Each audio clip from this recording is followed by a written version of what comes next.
वाईटच असतो. आपण एखाद्याला कौतुकाने म्हणतो की त्याला स्वच्छतेची खूप खूप आवड आहे, तो अगदी टापटीप आहे, त्याला फार नीटनेटकं लागतं.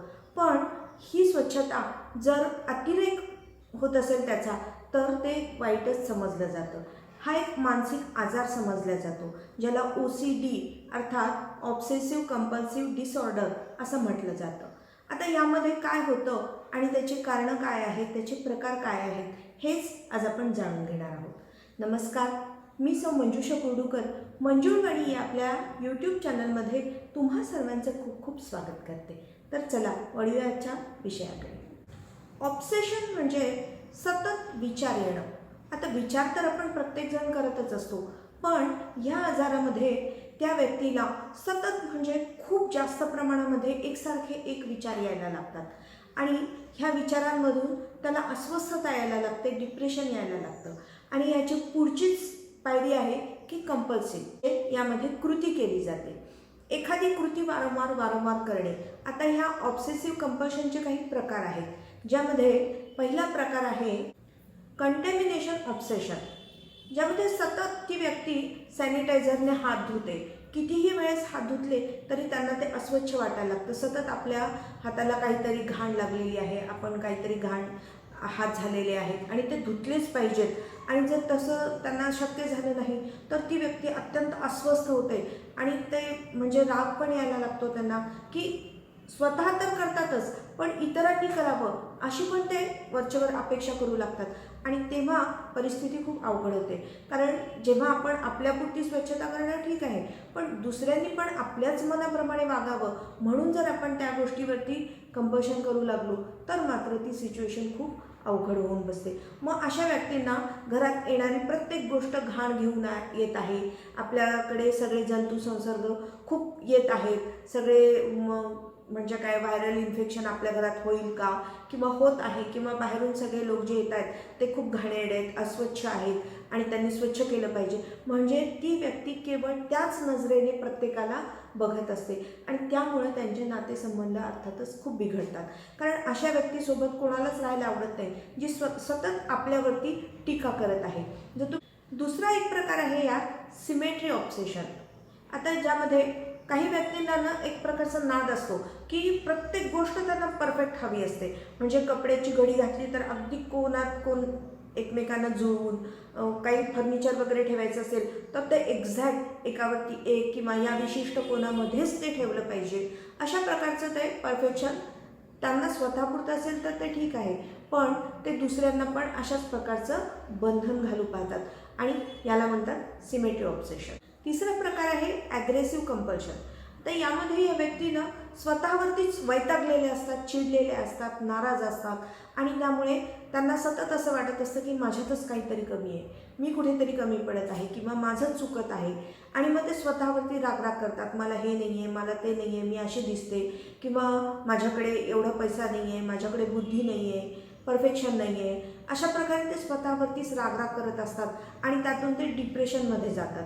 सतत मग ते चिडचिड करायला लागतात, उद्वेग त्यांच्या बोलण्यामधून दिसून येतो आणि यातून त्यांना आत्महत्या करण्याची सुद्धा वारंवार इच्छा त्यांच्या मनामध्ये यायला लागते.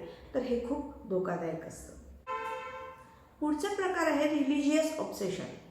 आता रिलिजियस असणं, धार्मिक असणं इट्स ओके, पण हे लोक आपल्या प्रत्येक कृतीला त्या धार्मिकतेसोबत जोडून पाहत असतात.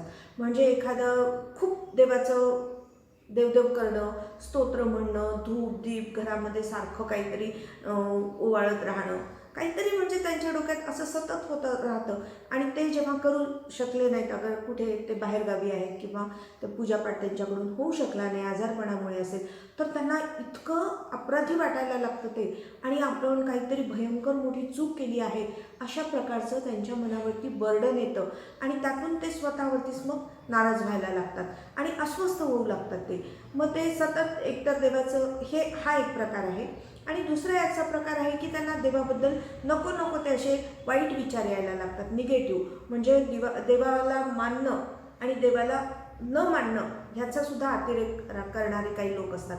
म्हणजे देवाला शिव्या घालणं किंवा त्याच्यामधल्या चुका काढणं, सतत त्याच पद्धतीचे विचार करणं, हे सुद्धा त्याचंच एक उदाहरण समजलं पाहिजे. Counting obsession. आता काही लोकांना सतत मोजण्याची सवय असते. मग ते पैसे असतील, घरातल्या वस्तू असतील किंवा लोक असतील. उगीचच गॅलरीत उभं राहिल्या किती रंगाच्या गाड्या गेल्या, किंवा लाल रंगाचे कपडे घालून किती व्यक्ती गेल्या, किंवा कोणत्या प्रकारचे शूज कोणी किती लोकांनी कोणत्या प्रकारचे शूज घातले होते, किंवा चप्पल कोणी घातले होते, असं काहीही सतत काउंटिंग करण्याची त्यांना सवय लागलेली असते. हा सुद्धा एक मानसिक आजारच समजला पाहिजे.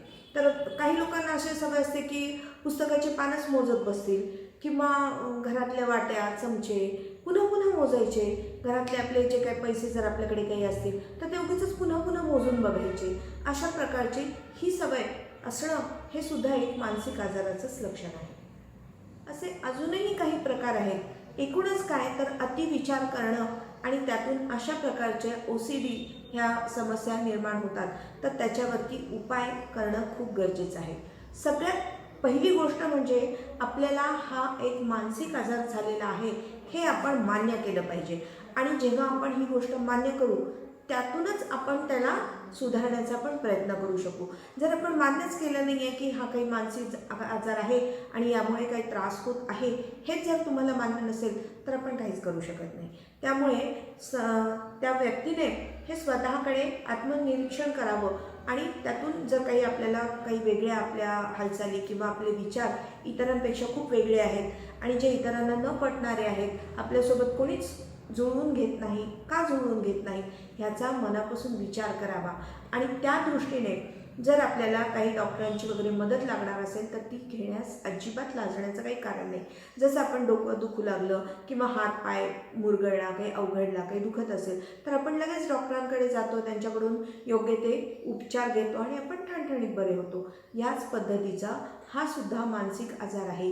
याला काही वेगळं किंवा आपण वेडे झालो आहोत अशा प्रकारचा समज करून घेण्याचं काही कारण नाही. जर आपल्या मनामध्ये असे काही निगेटिव्ह विचार येत असतील तर आपण वैद्यकीय मदत घेतली पाहिजे, योग्य उपचार घेतले पाहिजेत आणि त्यातून व्यक्ती ही पूर्णपणे बरी होऊ शकते. त्यासाठी आपली जीवनपद्धती सुधारायला पाहिजे. आपण योग्य प्रकारचे आपलं आहार विहार आणि प्राणायाम यावरती जर आपण जोर दिला आणि शिवाय हे उपचार घेतले तर आपण नक्कीच आनंदी आयुष्य जगू शकतो आणि OCD ह्या आजारातून बाहेर आपल्याला पडण्यास याची नक्कीच मदत होऊ शकते. तर आजचा हा व्हिडिओ तुम्हाला कसा वाटला ते मला कमेंट करून नक्की सांगा. धन्यवाद.